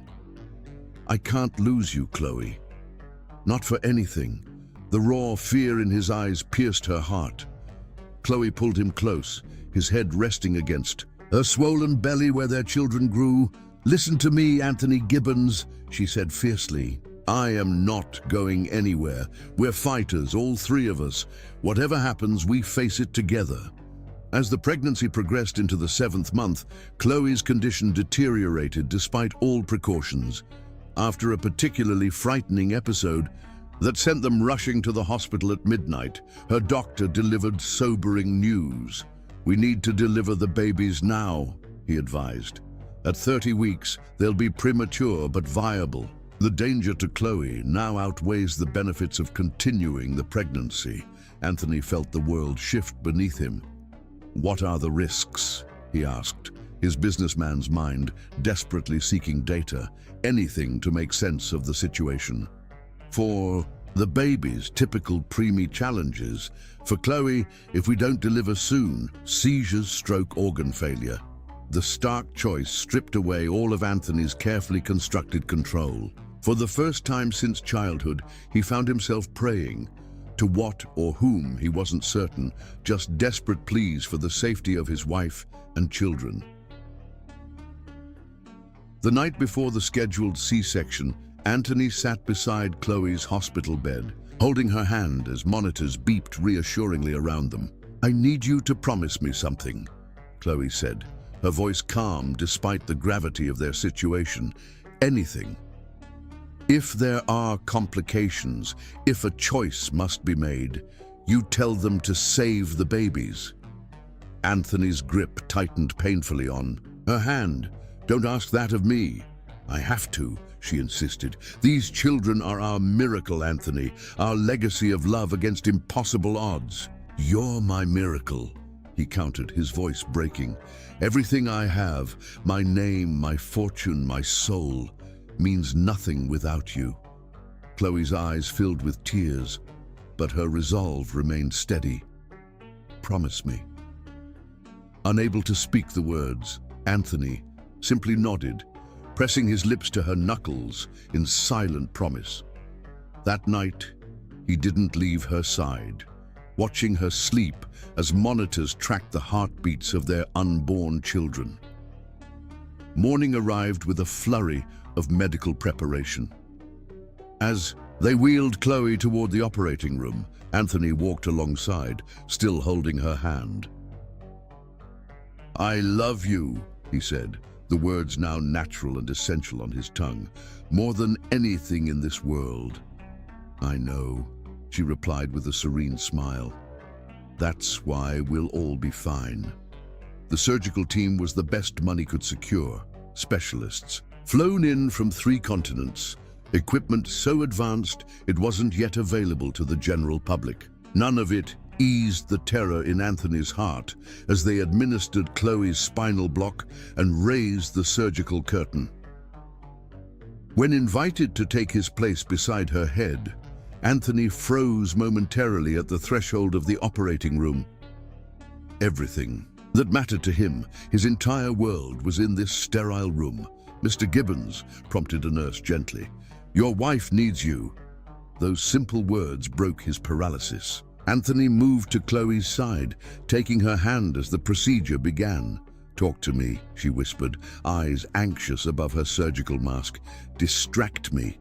So Anthony did what he'd never done before, opened his heart completely, whispering their story as surgeons worked urgently behind the curtain. He described how she'd challenged him at their first meeting, how her integrity had confounded his cynical tests, how her compassion with the hospital children had first cracked his frozen heart. "You saved me," he told her as the surgical team's movements became more intense, their voices taking on greater urgency, "not by giving me children, but by showing me I was always worthy of love." Alarms suddenly blared, and the calm efficiency of the operating room transformed into controlled chaos. "Blood pressure dropping," called a nurse sharply. "She's hemorrhaging," announced the surgeon. "Get him out of here." Anthony refused to leave, his grip on Chloe's hand tightening as her eyes fluttered closed. "Stay with me," he commanded, his voice breaking. "Chloe, please, stay with me." In that sterile operating room, surrounded by beeping monitors and urgent medical voices, Anthony Gibbons, who had built empires and toppled competitors without blinking, found himself utterly powerless, reduced to desperate prayers to a god he'd ignored for decades. The next hours passed in nightmarish blur. Anthony found himself in a surgical waiting room, surrounded by the most advanced medical minds money could assemble, all delivering variations of the same message. They were doing everything possible. In his desperation, Anthony made wild promises to the universe, his entire fortune for their survival, every possession, every achievement sacrificed willingly if only Chloe and their children would live. 4 hours after Chloe had been rushed back into surgery, a tired doctor finally approached. "Mr. Gibbons," he began solemnly, causing Anthony's heart to stutter in his chest, "your wife experienced severe complications, postpartum hemorrhage, followed by a dangerous clotting disorder. It was touch and go for a while. Anthony couldn't breathe, couldn't speak. But," the doctor continued, a smile finally breaking through his exhaustion, "she's stable now. She's a fighter. Probably the strongest patient I've ever treated." Relief crashed through Anthony with such force that his knees nearly buckled. "And the babies?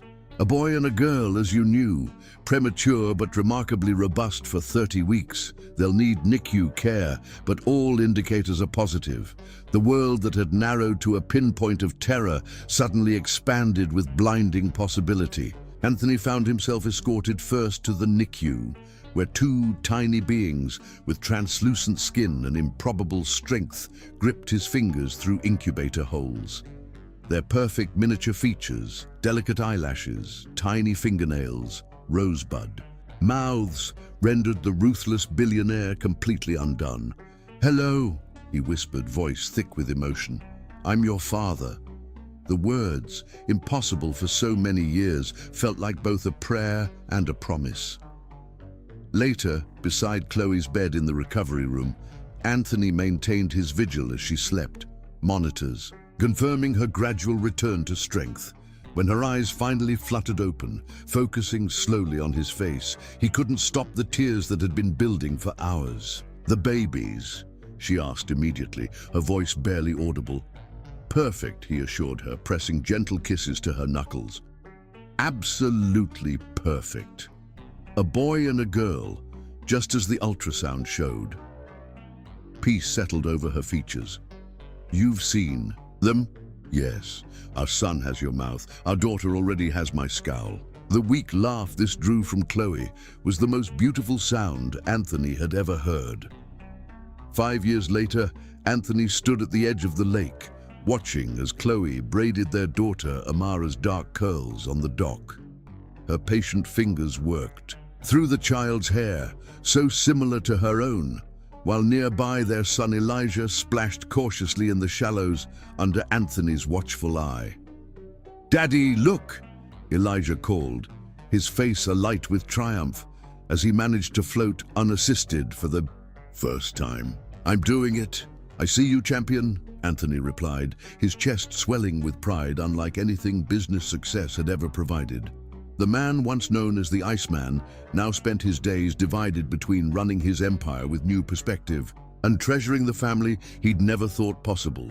The foundation he and Chloe had built continued to transform children's lives across 3 continents. Their adoption of the 3 siblings had been finalized the previous year, expanding their family to 7, a number that would have terrified the Anthony of before, but now filled his life with chaotic joy. As the sunset painted the lake in shades of amber and gold, Chloe came to stand beside him, her head resting comfortably against his shoulder. "What are you thinking about?" she asked, following his gaze to where their twins now played together in the water. Anthony turned to her, taking in the face that had changed everything, the warm eyes that had seen possibility where he'd seen only limitation, the smile that had melted decades of ice. "I was thinking about impossible things," he replied, drawing her closer. "How 5 years ago I would have said this moment couldn't exist."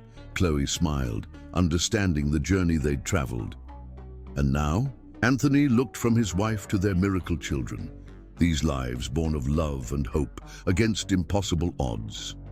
The empire he'd built paled in comparison to the legacy now splashing in the lake before him. "Now I know the truth," he said softly, bending to kiss her with tender reverence. "You didn't just give me babies, Chloe. You gave me life itself."